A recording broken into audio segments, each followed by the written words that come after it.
Mga kapaglaom, maayong buntag kaninyong tanan og Happy Sabbath. Ang atong hilisgutan karong Marso 14, giuluhan og ang iyang pagtawag. Ang atong teksto makita sa Buhat 9:15. Umadto ka kay siya pinili nga galamiton sa pagdala sa akong ngalan sa atubangan sa mga hintil og sa mga hari og sa mga anak sa Israel. Kapaglaom, ang paagi nga ang Dios nagiya kanato sa atong katuyuan sa kinabuhi, ingon katinuod nga misteryoso. Ang Dios wala maghatag kanato sa tibuok mapa, apan sa baylo nagiya kanato sa matag higayon. Huna-huna ang paagi nga ang Dios nagiya kang propeta Elias. Unang Hari 17. Una, si Elias misulti sa hari nga dili muulan sulod sa pipila ka tuig. Unya, gigiyahan siya sa Dios ngadto sa sapa sa Kirit. Diin siya magainom o gipakaon sa mga uwak. Unya ang sapa nauga o gipadala siya sa Dios ngadto sa balay sa usa ka balo nga babae sa Sidon. Gawa sa teritoryo sa Israel. Nakuha ba ang hulagway? Nagdawat si Elias og mga pahimangno sa kalakang matagigayon. Sa diha nga nahimamat sa nabanhaw nga Hesus si Saulo sa dalan paingon sa Damasco, giatagan niya siya og mga pahimangno alang lamang sa sunod nga lakang. Bumangon ka og sumulod sa syudad, og didto igatug-an kanimo ang kinahanglan ug gabuhaton mo. Buhat 9:6. Wala ipakita ni Hesus kaniya ang mapa sa sulod nga napulo ka tuig.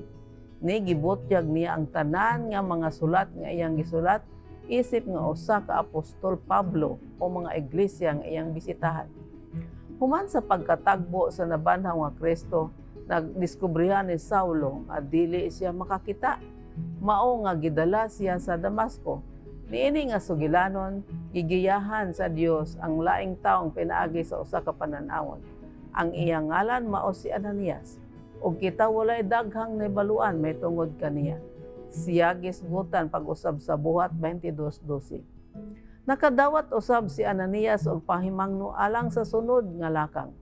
Tindog ug umadto ka sa dalan nga gihinganlag dalang tarong ug pangitaa didto sa balay ni Judas ang usa ka tawo nga taga Tarso nga gihinganlan og Saulo kay atua siya karon didto nagaampo.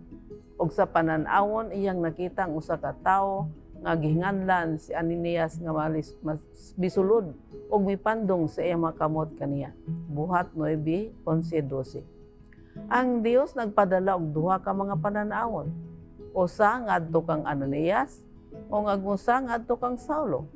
Si Ananias mitubag og usa ka butang nga sama sa sigurado ka ba? Nakadungog ako may tungod niini nga tawo. Ang kadaot nga iyang nahimo sa imong mga sumusunod ug ang katuyuan sa iyang pagbisita sa Damasco. Unya gipadayag sa Ginoo kang Ananias nga iyang gipili si Saulo sa pagdala sa iyang ngalan ngadto sa mga hintil, mga hari ug mga Israelita. Versikulo 15. Si Ananias miadto kang Saulo nga nagpandong sa iyang makamot kaniya ug nagtawag kaniya. Igsoon Saulo ug nagpabilin kasaysayan na.